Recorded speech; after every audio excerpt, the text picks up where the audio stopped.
you joined me inside the all-new Rolls-Royce Phantom, which is quite exciting because it's the all-new one. It's the 8th generation. Rolls says that this nameplate Phantom has been going for longer than any other current production car. It's been going since the late 20s, but I don't think there's been a Phantom all of that time. And Phantom 7, which was the first one introduced under BMW's ownership, came out some 14 years ago. That's a long time, isn't it, for a new car to live, even a luxury car. So they've chucked everything at this. They've done it all again, straight from scratch. And they've created an all-new Rolls-Royce platform, which will underpin all new Rolls-Royces in future. So no 7 Series platform adopted for the Ghost and the Wraith and the Dawn in future. Anyway, there won't be a coupe or a convertible version of this. It's going to be saloon only. Then there's going to be the SUV. Then the coupe and convertible will be the Wraith and the Dawn. They'll be on this platform. Then there'll be the Ghost, which will have less stuff in it, I guess, than this, because this is the pinnacle. Phantom will always be the pinnacle of Rolls-Royce, apparently, which is why it's 400 grand, which is why it is the first to get this all-new platform. This new platform is quite clever, actually. It has an all-new aluminium space frame, all-new, unique to Rolls-Royce aluminium space frame that is 30% stiffer all-round than the old aluminium space frame that sat under the old Phantom. But in key places, like around the suspension and the gearbox mounts, it's 100% stiffer than it was before. It's also a bit lighter, but they say, well, that was by accident, really. All we wanted was to have it more stiff. But anyway, we've made the car heavier because we've put more soundproofing and more tech kit and stuff like that in it. This is a 2.6 tonne car. So 2.6 tonnes, well, that wants a little bit of shove, doesn't it? So it gets it. It's got a 6.75 litre V12, as before. This time, it has 2 turbochargers.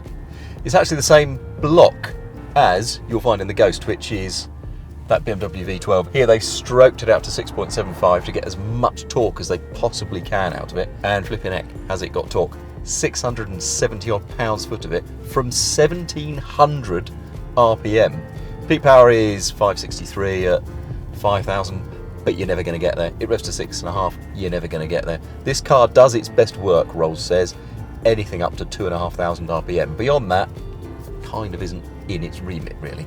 The idle speed is 642 revs. It's just absurdly powerful and torquey and grunty at very, very low speeds. It's a low effort car. Why is it a low effort car? Well, because it's supposed to be the epitome of luxury. It is meant to be the one you buy if you want the ultimate in luxury and refinement. So, I'm going to talk quieter, and I'm going to talk more quietly still. And I suspect you can still hear me, because even though I'm doing about 45 miles an hour, the loudest thing in this car is my hand on the steering wheel. It gets 130 kilograms of soundproofing, 6mm double glazed glass, and the tyres, this is really clever, inside each tyre is about 2 kilograms of foam, and that dulls the noise, because a tyre is basically an echo chamber, especially when you've got tyres with big sidewalls. This is on 22-inch wheels, so Rolls has put in this soundproofing. I can barely hear a thing. It is just utterly remarkable. As you would expect, it runs on air springs. It's got active anti-roll bars, it's got adaptive dampers, it's got electric power steering for the first time, which is really nice actually, really smooth. It's still retained the same kind of light feel, easy self-centering as the last Phantom, and it's got four-wheel steering, not necessarily to make it feel more agile, but just to decrease the turning circle. What else is new? Well, I mean, when you're talking about a 14-year-old car previously, although it had a controller much like this, it controlled the old BMW iDrive system with a kind of Rolls-Royce front on it. This has got the latest tech. It doesn't have the full suite of BMW stuff. It doesn't have semi-autonomous driving. And the reason for that is Rolls-Royce Phantom owners do two things. One, they sit in the back. I've done that. It's very nice. There's quite a lot of legroom.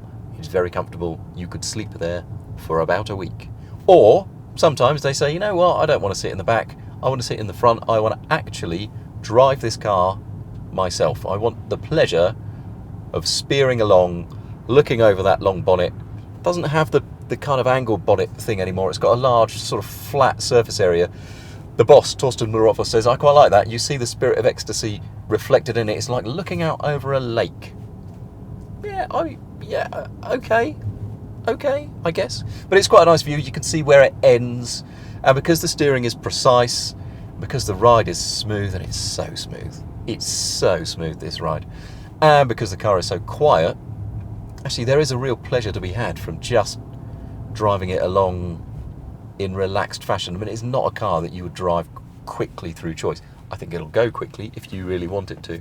And the active suspension helps just keep things in check and keep the body level. But actually the most fun to be had in it is just enjoying placing it on the road, because it's a big car. It does take some placing.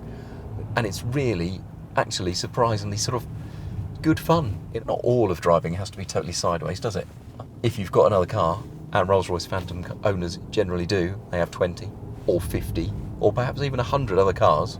So you don't really need this to do that sort of thing, do you? Anyway, how do you, though, conclude a piece like this? Because for better or worse, all right, it's not a noble career, but I'm a critic. You've got to give a star rating to a car like this.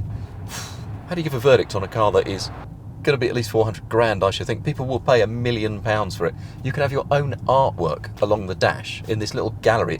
It's vacuum packed little gallery behind there so that no dust gets in. It's sealed, and you can design your own bit and just go, yeah, I want that, and they'll do pretty much anything you want. It is all about bespokeness and personalisation and luxury. And the boss says frequently, look, you're talking about these things like it's the car business. We're not in the car business. We are just in the luxury business. And there is a very good reason that people say, oh yeah, this yacht is the Rolls-Royce of yachts. This watch is the Rolls-Royce of watches.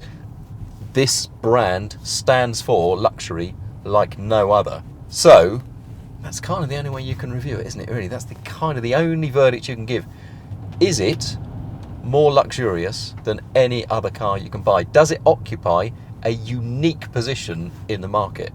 And I have to say, yes. If you want more luxury than any other car will give you, well, you still want a Phantom.